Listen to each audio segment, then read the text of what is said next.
Good morning, guys. Welcome back to science classes.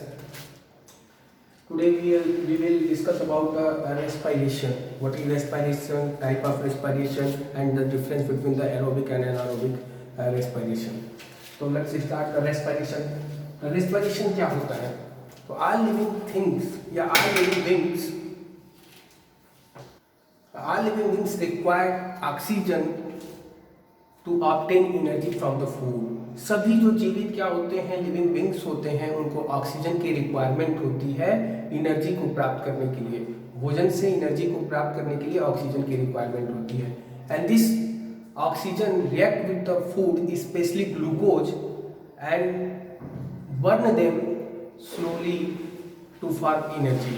और ये जो एनर्जी, ये ऑक्सीजन की रिक्वायरमेंट होती है, जैसे हमारी बॉडी में जाती है तो जो हमारा फूड मटेरियल होता है, स्पेशली जो ग्लूकोज होता है, वो क्या होता है, उसको धीरे धीरे क्या करता है, बर्न करता है और एनर्जी को जनरेट करता है। And this released energy is stored in the form of ATP in our body cell. और ये जो एनर्जी होती है वो हमारे बॉडी के सेल्स के द्वारा एटीपी के फॉर्म में स्टोर हो जाती है। तो रेस्पिरेशन की अगर बात करें तो सिंपल सी बात है कि रेस्पिरेशन क्या होता है। The respiration is the process of releasing energy from food is called respiration. एक ऐसी प्रोसेस जिसमें फूड के कंबशन से एनर्जी जो रिलीज होती है उसी को हम क्या बोलते हैं, रेस्पिरेशन बोलते हैं। सामान्य भाषा में अगर बोला जाए तो जो हम लोग डाइजेशन में फूड लिए थे, जो स्टोर होता है, वो एनर्जी कैसे देता है, एनर्जी तुरंत नहीं देता है। जैसे ही हम ऑक्सीजन इनहेल करते हैं, ये ऑक्सीजन जाके स्पेशली ग्लूकोज को क्या करता है, बर्न करता है। और जब बर्न करता है तो वो एनर्जी निकलती है और वही एनर्जी क्या होती है, एटीपी के फॉर्म में क्या होती है, स्टोर हो जाती है। जब हम रेस्पिरेशन की टाइप की बात करेंगे, the type of respiration is mainly categorised into two group. हम दो ग्रुप में रेस्पिरेशन की प्रोसेस को क्या कर सकते हैं, डिवाइड कर सकते हैं। The first one is known as aerobic respiration and the second one is known as anaerobic respiration. अब बात आती है कि एरोबिक रेस्पिरेशन क्या होता है और एनारोबिक रेस्पिरेशन क्या होता है। सिंपल वर्ड में देखा जाए तो aerobic respiration mean in presence of oxygen and in anaerobic respiration means in absence of oxygen. लेकिन अगर हम इसको डिफाइन करते हैं तो हम कहते हैं aerobic respiration is the complete combustion या is the complete oxidation of food into carbon dioxide, H2O and lots of energy is released in the presence of oxygen।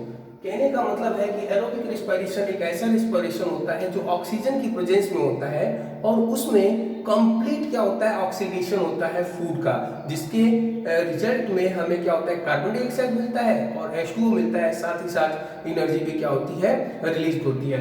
जैसे इसको हम लोग क्या नाम है, अगर इक्वेशन के फॉर्म में देखा जाए तो हम देख रहे हैं कि 1 molecule of glucose is converted into 2 molecule of pyruvic acid in the cytoplasm. यानी कि जब एरोबिक रेस्पिरेशन की प्रोसेस में सबसे पहले ग्लूकोज का एक मॉलिक्यूल साइटोप्लाज्म में क्या होता है, सबसे पहले किस में कन्वर्ट होता है, पायरुविक एसिड में कन्वर्ट होता है। And then this pyruvic acid is converted into carbon dioxide and H2O in the presence of oxygen in mitochondria. ये प्लेस आपको याद रखना है, कितना मॉलिक्यूल कितने मॉलिक्यूल में कन्वर्ट होता है, इसको याद रखना है ताकि आगे जाके आपको जब भी कंपटीशन में बैठना पड़े तो कोई प्रॉब्लम ना हो। तो हमने यहाँ पे क्या देखा कि एरोबिक रेस्पिरेशन एक ऐसी रेस्पिरेशन होती है जिसमें ग्लूकोज का कंप्लीट कंबशन होता है इन द प्रेजेंस ऑफ ऑक्सीजन, और जो इन प्रोडक्ट हमें प्राप्त होता है वो कार्बन डाइऑक्साइड H2O होता है, और साथ ही क्या होती है, एनर्जी क्या होती है, और साथ ही क्या होती है, एनर्जी क्या होती है, रिलीज होती है। और ये एनर्जी को आप देख लीजिए यहाँ पे 38 एटीपी यानी कि 38 एटीपी एनर्जी क्या हो रही है, रिलीज हो रही है। दूसरे की बात की जाए, अभी इसको हम क्या करेंगे, डिफरेंशिएट करेंगे, लेकिन दूसरा देखते हैं एनारोबिक रेस्पिरेशन क्या होता है। सिंपल वर्ड में हम बोल सकते हैं anaerobic respiration is occur in the absence of oxygen. ये क्या होता है, ऑक्सीजन की एब्सेंस में होता है। लेकिन इसमें क्या होता है, in anaerobic respiration the incomplete oxidation of glucose take place. इसमें क्या होता है, जो ग्लूकोज होता है उसका कंप्लीट कंबशन नहीं होता है, कंप्लीट ऑक्सीडेशन नहीं होता है, इनकम्प्लीट कंबशन होता है। इसमें क्या होता है, ग्लूकोज का एक मॉलिक्यूल जो होता है पायरुविक एसिड में साइटोप्लाज्म में ही क्या होता है, कन्वर्ट होता है। जैसा कि हमने क्या नाम है एरोबिक रेस्पिरेशन में देखा था। बट दूसरे स्टेप में हमने देखा था इन द प्रेजेंस ऑफ ऑक्सीजन, यहाँ पे हम लोग देख रहे हैं कि ये क्या होता है अब्सेंस ऑफ ऑक्सीजन में हो रहा है। लेकिन क्या होता है, इसको हम आगे चल के दो भागों में बांट सकते हैं।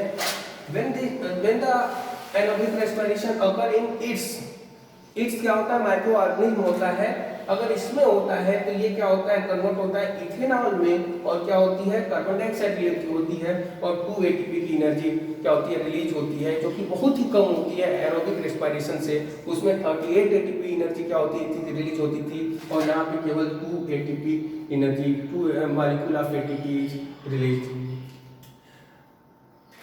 In aerobic respiration, when anaerobic respiration occur in our muscles, हमारे बॉडी में जो मसल्स होती हैं उसमें एरोबिक रेस्पिरेशन होगा, तो उसमें क्या होता है लैक्टिक एसिड का फॉर्मेशन होता है और 2 मॉलिक्यूल ऑफ एटीपी क्या होती है रिलीज होती है।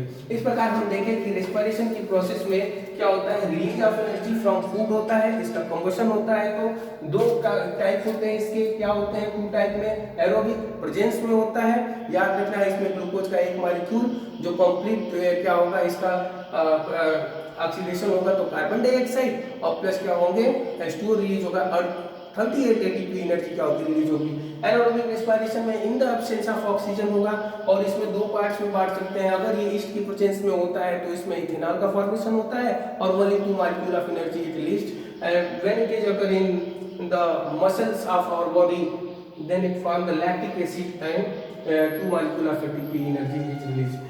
अगर ये तो हम लोगों ने पढ़ लिया, अब इसी को एक आउटलाइन में हम लोग क्या करें समराइज करें कि what is the difference between aerobic and anaerobic respiration. तो आप जल्दी सिंपलिटी देख सकते हैं कि ऑक्सीजन एरोबिक रेस्पिरेशन है एनारोबिक रेस्पिरेशन है, ये हमारे फीचर्स हैं।